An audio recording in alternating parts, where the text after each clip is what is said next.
कितना प्रॉपर्टी लोग है आरएमएस पे, इस पे पोस्टल में सबको मिलने का आप कोशिश हमारा एनएपी ग्रुप से कर रहे हैं। 100% उसमें आप कामयाब होंगे कर को आप लोगों को बोलता हूँ। बाद में आप लोगों को मालूम है कोविड-19 में कौन उसका कौन पेशेंट कोरोना बन गया और क्वारंटाइन में रख गया है 14 डेज। उनके लिए हर डिवीजन में वो लीव पूछ रहे हैं। ये अभी आप लोग समझ देखे रहेंगे 2 दिन का थर्ड में रेलवे बोर्ड ने क्लैरिफिकेशन बहुत अच्छा दिया है। वो क्लैरिफिकेशन के ऊपर सेम मैं लेटर अटैच करके हमारा सेक्रेटरी पोस्ट को कल मेरा लेटर जा रहा है। लाइक सेम वैसा रेलवे बोर्ड में क्या कैसा वो लोग काम नहीं करे, लेकिन उनको उतना फैसिलिटीज दे रहे हैं, उतना क्लियर कट डायरेक्शन दे रहे हैं, उसका क्लैरिफिकेशन है। ये तरफ आपकी क्लैरिफिकेशन आप डिपार्टमेंट में देना करके लेटर लिख रहा हूँ। बाद में मैं कल हमारा सेक्रेटरी साहब से भी बात करेगा, सेक्रेटरी साहब से बात करके मेरा लेटर भेज के उनको उसमें जो डाउट्स है हर डिवीजन में हर आदमी को डाउट है कोविड सिचुएशन में लीव के बारे में, वो उसका सभी क्लियर कट क्लैरिफिकेशन 3 तारीख जो रेलवे बोर्ड ने निकाला वैसे ही आर्डर सब लेने के लिए कोशिश कर रहा हूँ। शायद वो 10 दिन में वैसा आर्डर सब भी लेंगे कर को आपको आश्वासन देता हूँ। मुझे बहुत खुशी हुआ ये कोविड से सिचुएशन में बॉम्बे तो नंबर 1 महाराष्ट्र सर्कल नंबर 1 में पोजीशन में था। इसमें भी आप लोग सभी बहुत मेहनत करके हमारा आरएमएस पे मेंबरशिप का ज्यादा कर दिए। आप लोगों को एफएनपीओ तरफ से बहुत I give best wishes you all, congratulation मैं बोलना चाहता हूँ। Because even I have got some other work I have to go out, but because Pardesi has asked me, sir, when we are going to conduct the election, that time you should be on the online. I said, okay, brother, I'll be with you all people at any time. Don't worry like that. So I joined your meeting. Once again, if any other issues is there, tomorrow I'm getting I'll send the letter that I'll publish in your RMS WhatsApp group also. And regarding MACP, I have told at this, you are telling that cadre restructure issues. Now you know that postal side what happened, that the postmaster grade and everything is merged. Now we are demanding with the department one-time relaxation for the promotions, but that file has gone to DOPT. Till now it is not cleared. When I go to next month in Delhi, definitely I'll catch the DOPT minister. That file will try to get one-time relaxation for the promotion of the postal side, and like that RMS also. If that has come, definitely all our senior people will be benefited. This is the thing is happening. I think LSC and all those things is every circle is implementing it, so there is no issue. If any issue is there, if you tell me, because very good APMG staff was there in Maharashtra. My friend Chandrakant Kamath was there. He has done almost all issues he has solved. I think this transfers and all 1, 2, 3 cases has come to my notice that Muzawar and some other people have gave. That personally I talked to him. He said, okay, before I am getting relief, definitely I'll clear the orders like that. He has assured me. If anything is there, you can, any individual cases, better you can individually you can talk to me, because within the next weekend or within 10 days, the TPMG staff is going to get relieve and he will come back to Karnataka Circle. This is the thing. And if anything is there, Pardesi or Bhaskar, now you got a very good circle secretary who is in the headquarters in Bombay, I think so. So he will take care of every issues, and definitely you all will get justice. If it is not get justice in your circle level, definitely federation is there. We will take up with the higher level, and definitely will give you justice like this. And once again, I'll congratulate all our brothers who made our union strong in the Maharashtra circle. Even lot of members has joined. I came to know that. Once again, I'll congratulate each and everyone. Thank you very much. Thank you, sir. Thank you, sir. FNPO Jindabad. जिंदाबाद जिंदाबाद Thank you, sir. Thank you sir. सोनार बोला. Thank you. दादा मी काय म्हणतो, बोला. काय लोकांना समजलं नसेल तर थोडक्यामध्ये तुम्ही सांगून द्याल तर बरं होईल. धन्यवाद. आताच त्यांनी आपल्याला जी माहिती दिली आहे की पहिला एक आपण MMHचा आपला एम्प्लॉईचा दिला होता. कोरोनामध्ये जे वारलेले आहेत, एक्सपायर झालेले आहेत, त्यांना डिपार्टमेंटनी कंडिशन दिली होती की 10 लाख घ्या. एक मिनिट. हॅलो. हाँ सर, आप लोग और एक सब्जेक्ट बोले थे वो आरटीएन का बारे में, रोड हाँ ट्रांसपोर्ट का सर, बारे में. हाँ हाँ हाँ हाँ हाँ हाँ Because that actually that RTN project was being drafted by Mr. Charles Lobo. हाँ Charles Lobo was the main chairman for that, and he was very much interested in that. Now he's a member. Even before he's going to directorate in when he was the CPMG of Karnataka Circle, that time I have discussed, sir, our staffs are not happy with that RTN service like that. I told him. Then he told that okay, when I will join as a member operation, so we come to Delhi and we'll discuss like that with our RMS General Secretary. So we'll discuss briefly like that. He has assured. Anyhow, next month I'm going to Delhi. That time I'll call Tagi also, and I'll tell Tagi to bring 2-3 circle secretaries, and that subject can discuss with with you people in front of Lobo sir. We have whatever the suggestion from our side, RMS side, definitely we'll give it to Lobo sir, and what all the good things we'll take it up. If it is disappointing our members, definitely we'll oppose that scheme also. Anyone next month I'll fix up the time. We'll go to Delhi, and I'll tell your Tagi General Secretary to at least call 2-3 circle secretaries along with your circle secretaries. Definitely we'll discuss that road transport system. I think department is very much interested to abolish the sections in the RMS. They wanted to continue road transport system only. This is the 99% they are working out. But what disadvantage we have, that we have to tell our department, and we have to restore our old system. So that we'll take care, and we'll definitely discuss with the department. This is one more thing I wanted to tell you. I have told. That's why once again I'll thank you. sir, what So about something rumors regarding about NP retirement? Retirement, that is not possible in our department because we are already having the shortage of staff, and even our CPM is because it is a law when 3 or 4 months back that 56 rules was there. We have discussed with so many CPMGs. That time they told only if we recommend only it will be possible. Even last 6 months back they called the reports, but nowhere in the divisions any division heads recommended for a retirement. This is in our department, so we don't need to fear in our department because we are already having the shortage of staff, and our division heads nobody will report against our employees. That assurance got from member P and even some CPMGs. So you don't need to worry for that. Okay, sir. Thank you. Thank you. Okay, thank you. Yeah, Thank okay. you. Once again, I Okay, have sir. some personal work. I'm leaving your Zoom meeting. Please Okay, permit sir. me. Okay. Okay. Okay, sir. Thank you. Thank you. Thank you. Thank you, sir. Thank you so okay much. Thank you sir. या ठिकाणी आपल्याला शिवकुमार साहेबांनी फार चांगल्या प्रकारे मार्गदर्शन केलेलं आहे. थोडक्यात मी मला जेवढं समजलं तेवढं शॉर्टकट मध्ये सांगतो की 10 लाख किंवा अपॉइंटमेंट घ्यायची यापैकी जे आपल्याला डिपार्टमेंटनी ऑप्शन दिलेले आहे त्यावर त्यांनी आता डायरेक्टेड लेव्हलला लिहिलंय की आम्हाला 10 लाखही पाहिजे आणि आमच्या कर्मचाऱ्याच्या घरातल्या माणसाला सुद्धा नोकरी दिली गेली पाहिजे अशी डिमांड त्यांनी केलेली आहे. MSCP 3चा जो इश्यू आहे सुप्रीम कोर्टात चालू आहे आणि आता कोविडमुळे त्यावर अजून त्यांना कुठलीही डेट भेटलेली नाहीये. जेव्हा डेट भेटेल काय होईल ते आपल्याला कळवतीलच. त्याच्यानंतर क्वारंटाईनसाठी किंवा या कोविडच्या याच्यामध्ये ज्या सुट्या वगैरेसाठी रेल्वे डिपार्टमेंटनी जशी सुविधा त्यांच्या कर्मचाऱ्यांना दिली आहे त्याच लेटरचा रेफरन्स घेऊन किंवा त्याच्यासारखंच एक पत्र ते उद्या किंवा परवाकडे आपल्या मेंबर पीला लिहिणार आहे आणि त्याची कॉपी आपल्याला लवकरच आपल्या ग्रुपवर टाकणार आहे. आता त्यांनी RTN बद्दल सांगितलं की गव्हर्नमेंटचा हा फार मोठ्या प्रमाणात प्रयत्न चालू आहे की सेक्शन बंद करायचे आणि RTN चालू करायचे. परंतु चार्ज लोबो त्यांच्याकडे जे डायरेक्टेड आहे या RTNच्या विषयी किंवा मॅनेजर आहेत त्याच्या संदर्भात ते त्यांच्याशी भेटणार आहे आणि रिक्वेस्ट करणार आहे की जी जुनी सिस्टीम आहे तिला तुम्ही रिस्टोर करा आणि तिला चालू करा. कारण RTN मध्ये पाहिजे तसं काम होत नाही किंवा कनेक्टिव्हिटी होत नाही.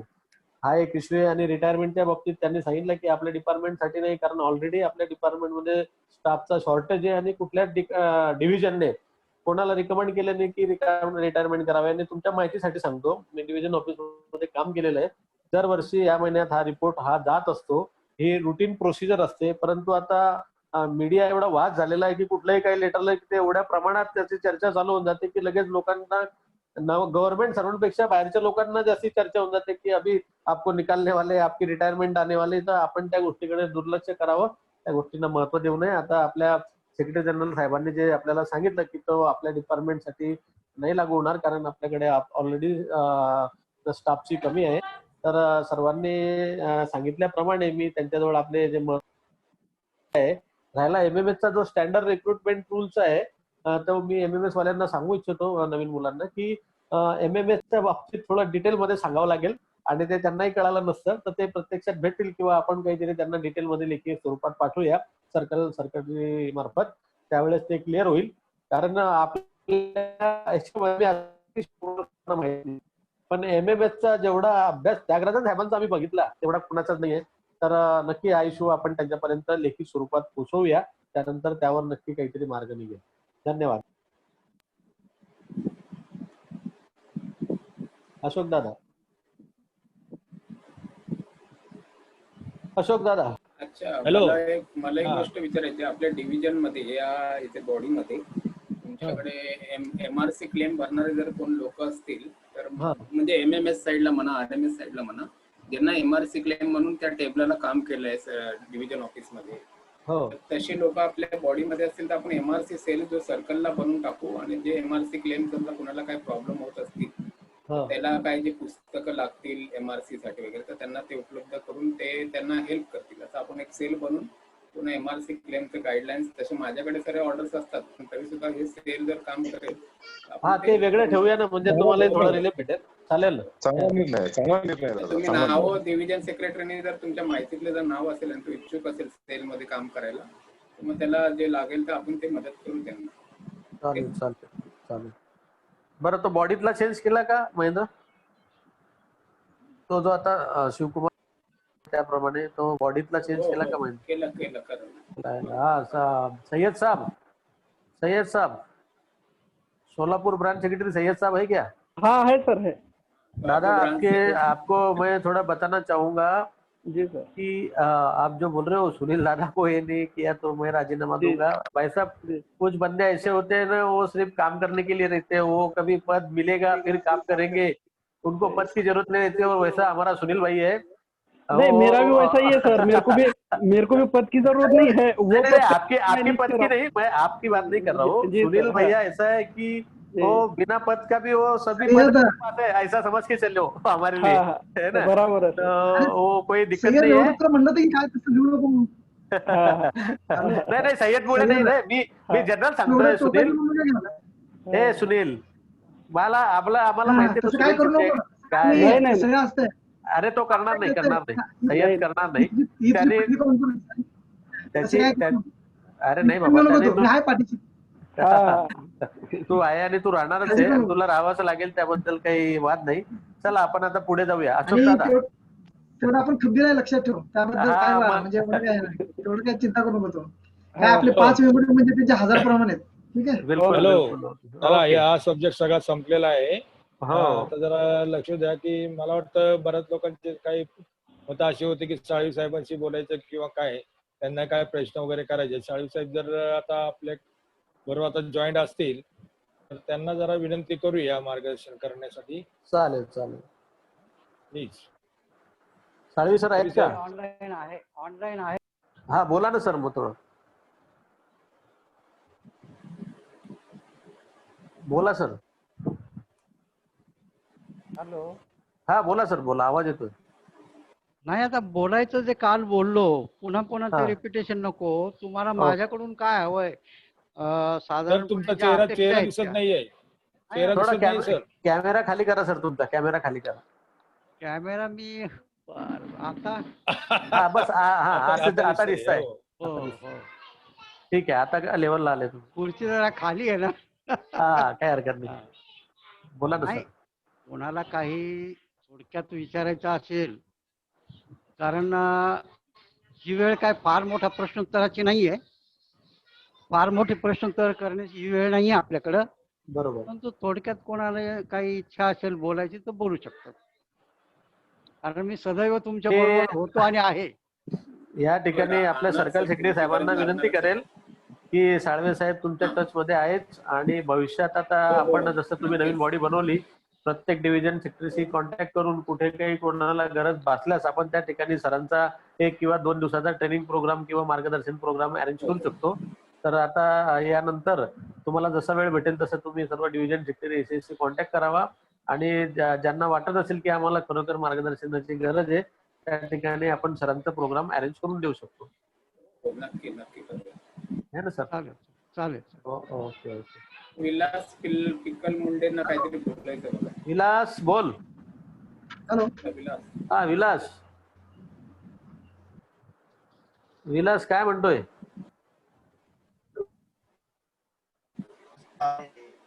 हा बोल बोल. बोला. बोला विलास भाऊ. तुझा व्हिडिओ ऑन कर विलास.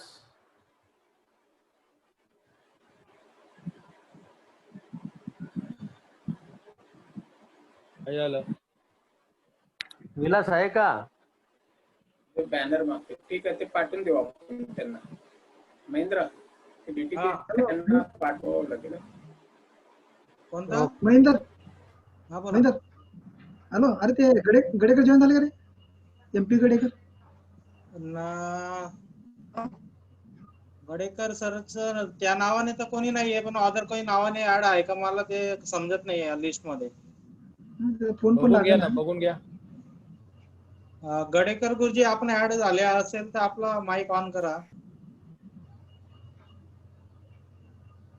MP गडेकर सर आलेत. MP गडेकर. जॉईन झाले असेल तर माईक ऑन करा. गडेकर गुरुजी त्यांना नाही. फोन लागला ना? नाही पण गडेकर साहेब नाहीये. नाही ना? नाही नाही नाही. अजून कोणाला काय बोलायचं आहे तर विचारून घ्या. कोण आहेत? विजिटर पण आहेत ना आपल्याकडे आलेले. विजिटर पैकी कोणाला काय बोलायचं असेल तर.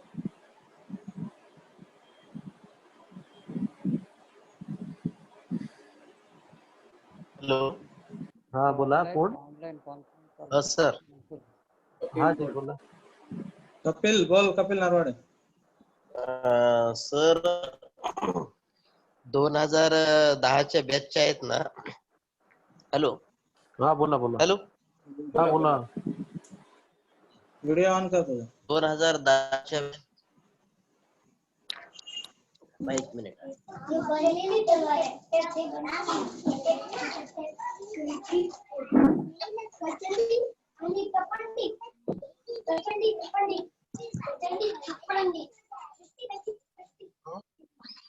हा बोला ना. सर 2010ची जी बॅच आहे कपिल थांब. बोला विलास. बोला तुम्ही. विलास 2010ची बॅच. विलास बोलतोय.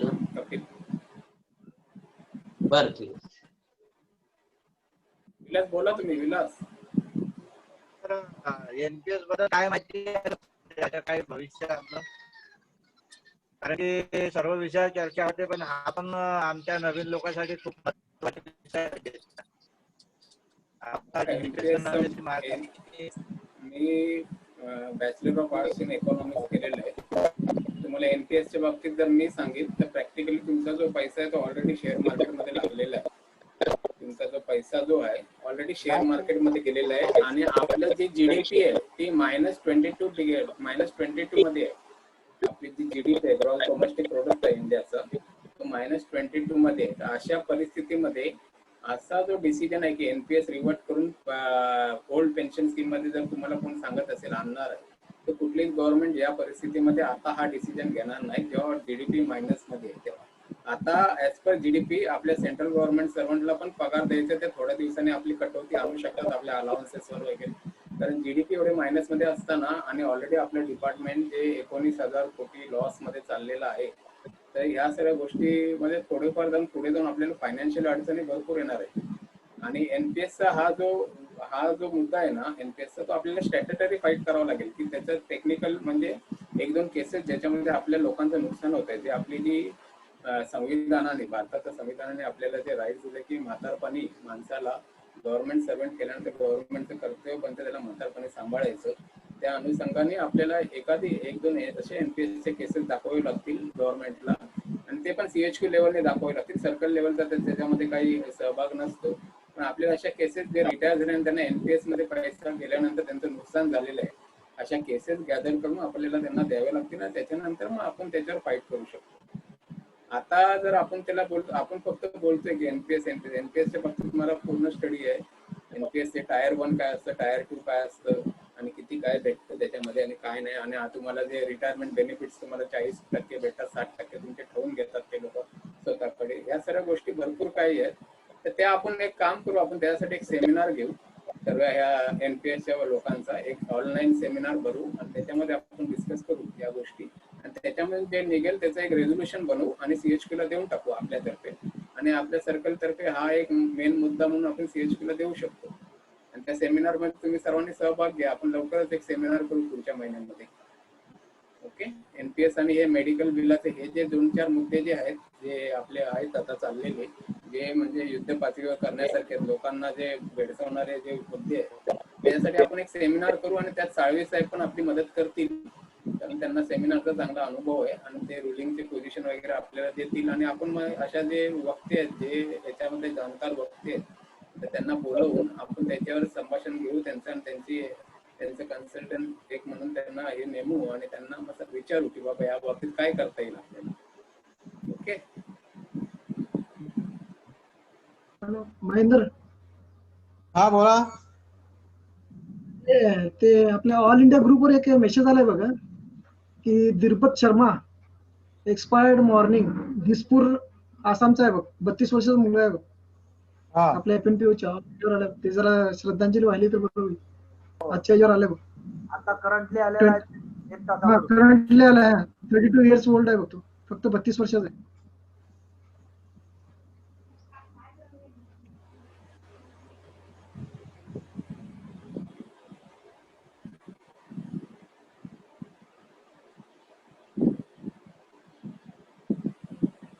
महेंद्र, हा बोला. बघून घे ते काय बोलतात. हा बोला ना. जबरा. एक्सपर्ट झालं त्याच्यामध्ये. हॅलो. आपण या डिजिटल प्लॅटफॉर्मवर शब्द सुमाने त्यांना श्रद्धांजली वाहूया. हो हो. ओके. ओके मला वाटतं आता अध्यक्षाचं भाषण करण्याची, तुम्हाला कुणाला व्हिजिटर लोकांना कुणाला काय बोलायचं असेल तर बोलून घेऊ शकता. नंतर मग आपण अध्यक्षांचं भाषणाची वेळ येईल. आता त्यांना हे सर्व समापन करायचंय, सर्व जे 2 दिवसाचा जो कारभार आहे झालेला आहे. हॅलो बोल कपिल. हा, बोल कपिल बोल. Hello hello. बोल ना, तुझा आवाज येतोय. तू हॅलो हॅलो नको करू, बोल. सर, ते लॉकडाऊन पिरियड मधले जे लिव्ह आहेत ना, त्याच्याबद्दल आता सर्कल ऑफिस कडून सुद्धा जे डीजीची गाईडलाईन होती ती सेम पाठवली आहे आमच्या पण डिव्हिजनला, आता सर्कलच्या सगळ्याच डिव्हिजनला. तर त्याच्या संबंधित माझ्या मते सर्कल लेवलवर हा विषय घेऊन लवकरात लवकर जे स्पेशल सीएल असेल ते सेटल करण्यात यावी. आणि दुसरा एक विषय आहे, 2010 ची जी बॅच आहे त्यांना मे महिन्यात 10 वर्ष झाले आणि अजून सुद्धा डीपीसी वगैरे नाही बसलेली, म्हणजे जवळपास आता 4-5 महिने झाले. काही लोकांची कन्फर्मेशन एकदम डीपीसी सर नाही सर, एमएससीपी 1 म्हणलो 2010 ची बॅच. डिव्हिजन वाईजचा विषय, डिव्हिजन लेवलचा प्रश्न आहे तो. नागपूर डिव्हिजन एफ डिव्हिजनला झालेला आहे. डीपीसी बसली आणि बेसिक पण 10चं प्रमोशन पण लागलेलं आहे 2010च्या बॅचला. डिव्हिजन लेवलचा इश्यू आहे तो, आमच्या इथे झालेला आहे, आम्हाला भेटलं. भुसावळवाल्यांना पण भेटलंय 2010चे भुसावळची जी पण बॅच आहे ना त्यांना पण भेटलेले एमएससीपी 1 आणि इन्क्रीमेंट पण लागू झालं. इन्क्रीमेंट पण लागू झालेलं आहे. एल डिव्हिजनला पण लागू झालेलं आहे सर. एल डिव्हिजनला पण लागू झालेलं सगळ्यांना. एल डिव्हिजन आणि एफ डिव्हिजन झालेलं आहे. 8 दिवसापूर्वी एल डिव्हिजनला एमएससीपी फर्स्ट मिळालेलं आहे.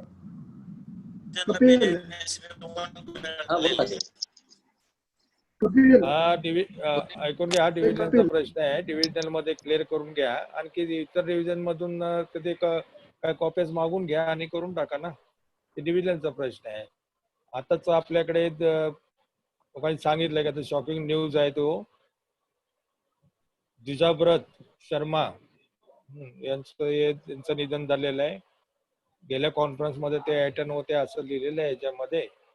त्यांना जरा श्रद्धांजली वाहून घेऊया आपण, पूर्ण श्रद्धांजली त्यांना.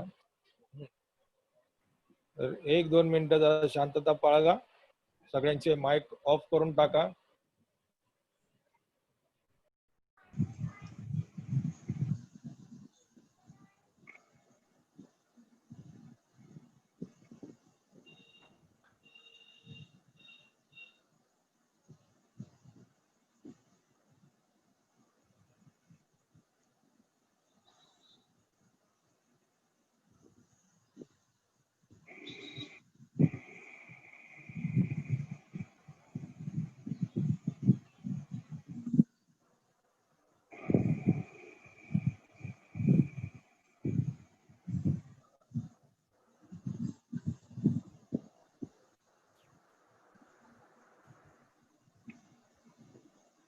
ओके, सोनार सर. हा बोला सर. पुढे चालू द्या. हो, आता मला वाटतं जवळपास सर्वांचं बोलणं झालेलं आहे. कोणाचे डिव्हिजन लेवलचे प्रॉब्लेम असतील त्यांनी डिव्हिजनवर डिस्कस करून घ्यावे. कपिलसाठी तर उमेश त्या ठिकाणी अवेलेबल आहे, त्यामुळे ते MSCPचं काय आहे तिथं बघून घ्या. डिव्हिजनला काही अडचण आली तर उमेशकडनं मार्गदर्शन घ्या, है ना. काही काही ठिकाणी कसं असतं डिव्हिजन लेवलला लवकर 3 लोकांची बॉडी जमत नाही, त्यामुळे DPC रेंगाळत जाते. तरी आपण आपल्या लेटर पॅडवर तुम्ही एक लेटर देऊ शकता की ड्यू आहे बुवा मे महिन्यापासून, अजून झाली नाही तर घेण्यात यावी. आणि बरेचसे प्रॉब्लेम या ठिकाणी डिस्कस झालेले. या ठिकाणी आपले general secretary Tyagiji, secretary general B Shivkumarji यांनी आपला वेळ दिलेला आहे आणि त्यांनी आपल्याला बऱ्यापैकी मार्गदर्शन केलेलं आहे, साळवे साहेबांनी केलेलं आहे. आता मी अध्यक्ष महोदयांना विनंती करेल की त्यांनी 2 दिवसापासून जी काही या ठिकाणी चर्चा झाली, नवीन बॉडी आली निवडून आणि अतिशय शांतपणे आणि अतिशय सुंदर वातावरणात ही आपली सर्कल कॉन्फरन्स पार पडत आलेली आहे. या बाबतीत मार्गदर्शन करावे आणि शेवटी 2 दिवसाची कॉन्फरन्सचा समारोपही आपल्याच स्वतः आपण त्यात उल्लेख करून सांगावं की समारोपाचंही आपण सांगून द्यावे. धन्यवाद. हा सोनारजी. हा जी. आता हे अटेंडन्स सर्टिफिकेट कसे देणार तुम्ही? ते उमेश दादाने सांगितलं तुमच्या डिव्हिजनला बाय ईमेल द्वारे जातील तुमच्या SRM कडे. बर. है ना.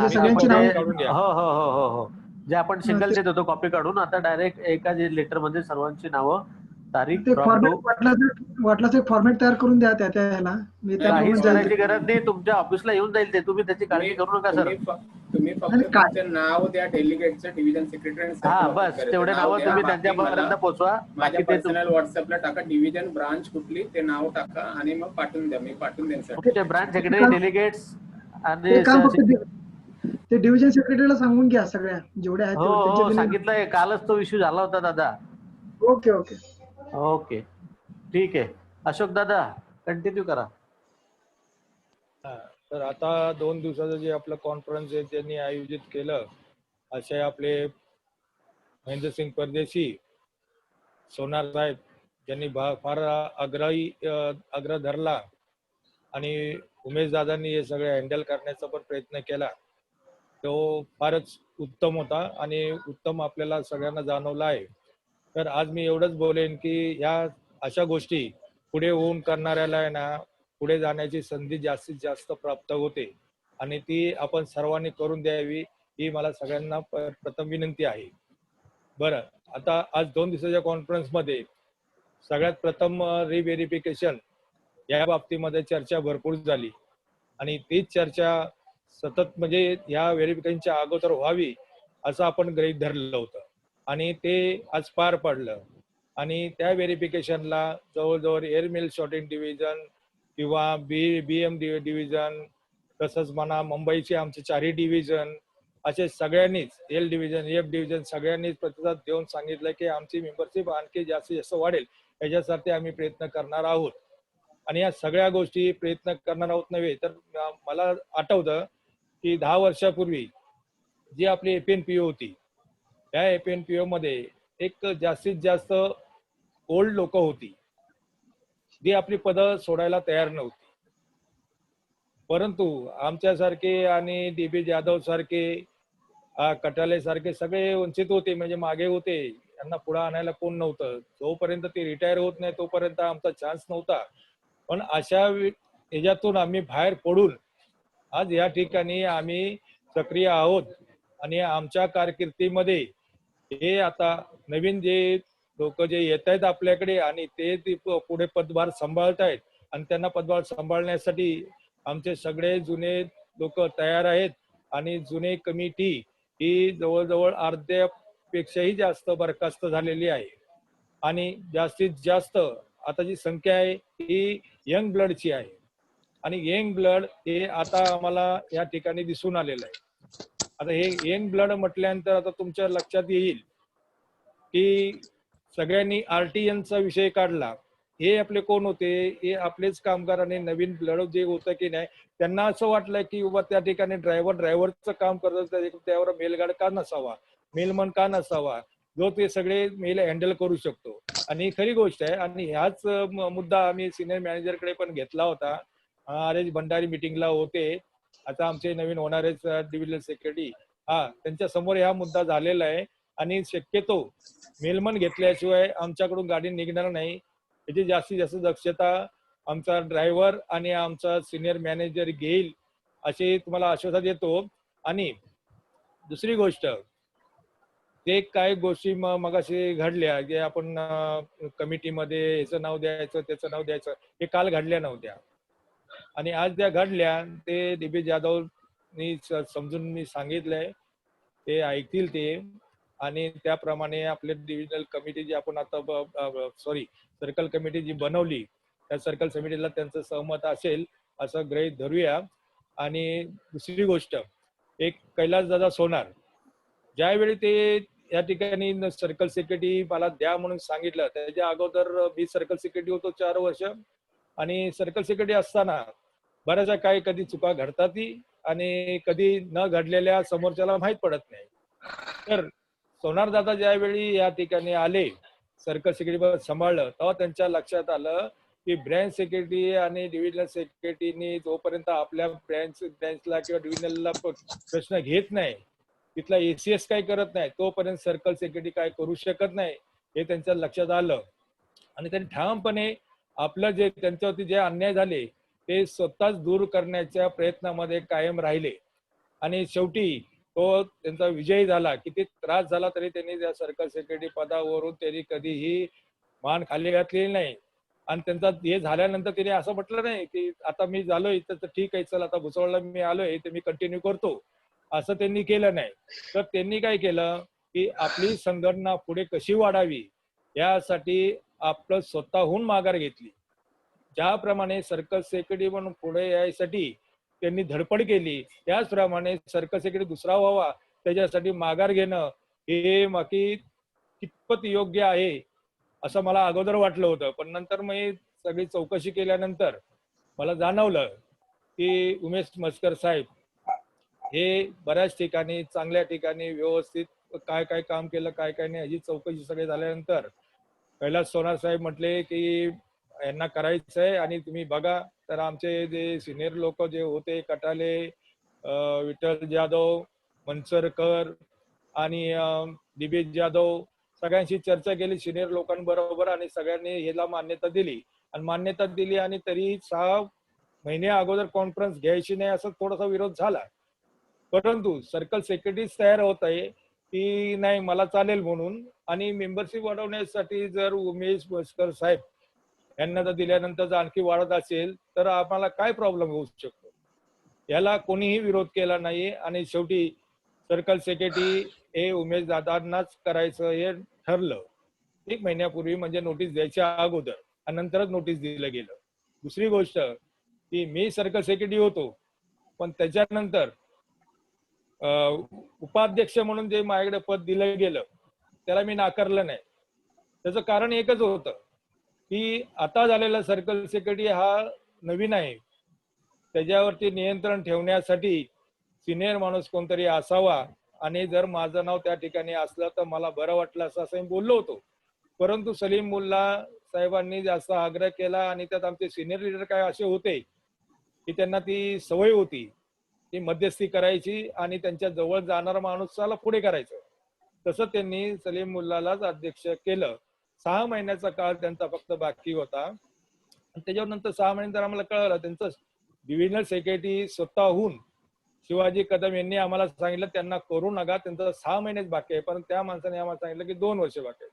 आता तो माणूस आपल्यामध्ये नाहीये, त्याचे ते वाईट बोलणे पण योग्य नाहीये.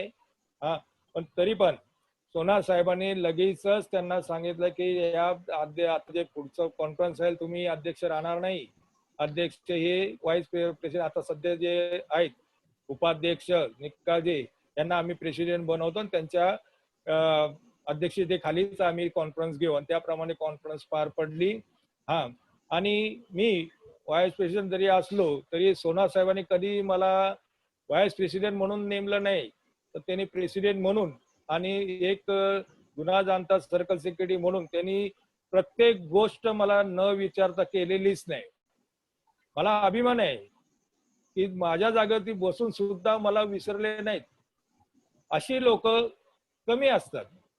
तुझं प्रायश्चित्त आता पण त्याची आता जी गोष्ट त्यांनी केली की उमेदच्या मस्करांसाठी त्याच्यावर तुम्ही समजू शकता. तर अशा काही गोष्टी आहेत की मी व्हाईस प्रेसिडेंट असताना सुद्धा ACS चं सुद्धा काम केलेलं आहे. आता आपल्याकडे मनसर साहेब असतील, मनसर साहेब आहेत आपल्याकडे जॉईंट, त्यांनी बघितलेलं आहे. त्यांच्याकडे अजेंडा नाही गेला तर मी अजेंडा देत होतो सर्कलला आणि सर्कलला अजेंडा देऊन ती मीटिंग मी अटेंड करत होतो मस्कर आपला मनसरकर साहेबांना घेऊन. अशा प्रकारे हे चालू राहत आहे. आता मला एकच म्हणायचं आहे की आता जे आपले नवीन सर्कल सेक्रेटरी आहेत उमेश मस्कर साहेब यांचं तर स्वागतच आहे आणि त्यांना एक विनंती आहे की आता सोनार साहेबांना तर आपण हे पद देऊ शकलो नाही कमिटीमध्ये, परंतु आमचं कालांतरापूर्वी म्हणजे जवळजवळ 6 वर्षापासून आम्ही झटतोय की RCM मेंबर पोस्ट ही आपल्याला मिळावी, परंतु ती मिळत नाहीये. त्यावेळी आमची समजा संख्या कमी असेल, परंतु आता जी आमची संख्या आहे की नाही त्याच्यावरती आम्ही RCM मेंबरला आम्ही क्लेम करू शकतो.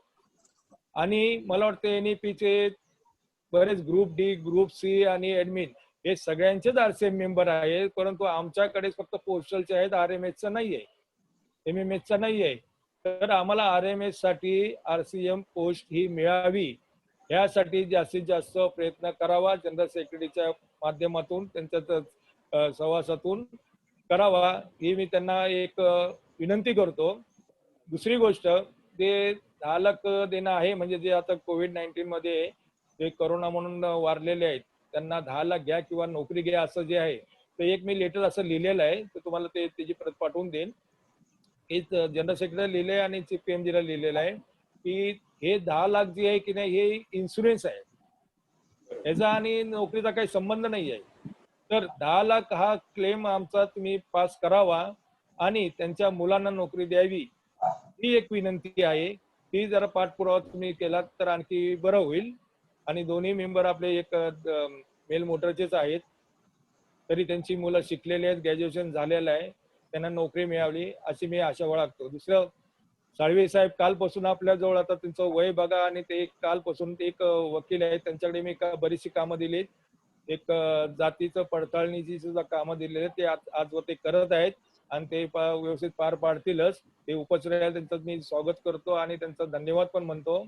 आणि बहुतेक लोकांनी त्याची RTNचा जो प्रॉब्लेम आहे हा प्रॉब्लेम सॉल्व्ह करण्यासाठी मी मस्कर साहेबांच्या सोबत या गोष्टीला एखाद्या मॅनेजरची मीटिंग घेऊन हे सगळं क्लिअर करेन असं मी बोलतो. आणि आजवर समजा जर आतापर्यंत जर माझ्याकडून काही चुका झाल्या असतील किंवा सोनार साहेबांकडून काही चुका झाल्या असतील किंवा त्यांनी चांगली कामं केली असतील त्याबद्दल तुम्ही तर वाहवा केलेलीच आहे, तसं ते सगळ्यांनी त्यात आम्हाला त्या क्षमा असावी. आणि इथून पुढे आमचे सर्कल सेक्रेटरी आणि सर्कलची संपूर्ण बॉडी ही आमचे व्यवस्थित काम करेल. प्रत्येक ब्रँच मध्ये, प्रत्येक डिव्हिजनल मध्ये आणि प्रत्येक ACS आपल्या डिव्हिजन मध्ये आणि सर्कल सेक्रेटरी आपल्या प्रमाणे व्यवस्थित कामं करतील ही आशा बाळगतो आणि इथेच थांबतो. सगळ्यांचे धन्यवाद या ठिकाणी उपस्थित राहिल्याबद्दल. आणि ही आजची ही आपली 2 दिवसाची जी कॉन्फरन्स होती ही इथे समाप्त होते आणि सगळ्यांनी आपलं काळजी घ्यावी. या कोरोनामध्ये सगळ्यांनी आपापली काळजी घ्या, आपापल्या घरच्यांची काळजी घ्या एवढं बोलतो आणि मी थांबतो. धन्यवाद. FNPO जिंदाबाद जिंदाबाद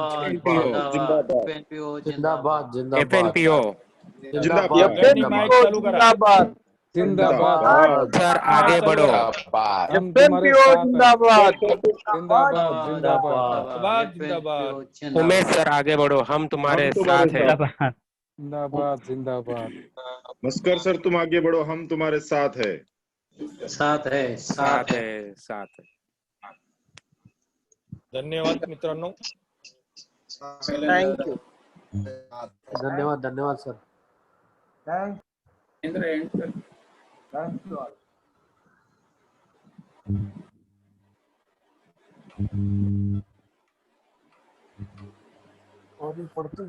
आभार आभार आभार प्रदर्शन आभार प्रदर्शन प्लीज. पाटीलच करतील. Yes meet on.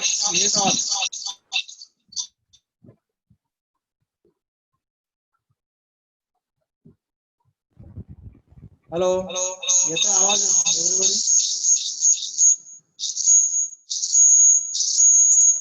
येतोय. माईक ऑन करा. हा हा. म्यूट ऑल मध्ये सगळ्यांचं म्यूट होऊन जातं.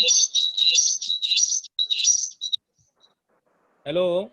हा पहिला कसं असतंय, एक अध्यक्षाचं भाषण झाल्यानंतर या सगळ्या गोष्टी नसतात आणि पहिली हा. गोष्ट काय की मी सोनार साहेबांना यासाठी ते बोलायला दिलं होतं, सगळ्यांचा आभार करण्यासाठी दिलं होतं. हो हो हा, हो. ते सगळ्यांनी जे त्यांच्या हे केलं ते त्याच्यामुळे अध्यक्षाच्या भाषणानंतर कुठलंही भाषण आता कुठला प्रोग्राम व्हायला नाही पाहिजे. बरोबर आहे. हा बस okay bye. Okay bye. Mahendra बरोबर आहे ते. हॅलो हा हा. ते राष्ट्रगीत लावता का? अरे आता एकदा भाषणाच्या अगोदर करायला पाहिजे होते. शेवटला असतं ना ते झाल्यानंतर सगळं महेंद्र लास्ट एंड करून टाक. Okay okay. धन्यवाद. Thank you to all.